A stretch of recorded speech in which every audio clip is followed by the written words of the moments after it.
ওফ করে এবার বলতে দিবেন না। আই লাভ ইউ ওয়ার্ডটাও ভালোভাবে লিখতে পারেন না। আই লাভ ইউ বলতে আসছে, ভালোবাসা এদিন টিকবেও না।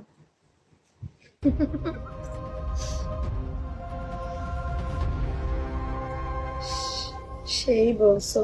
হুম, যেরকম প্রশ্ন তেমন আনসার, যে যেমন আমি তার কাছে তেমন।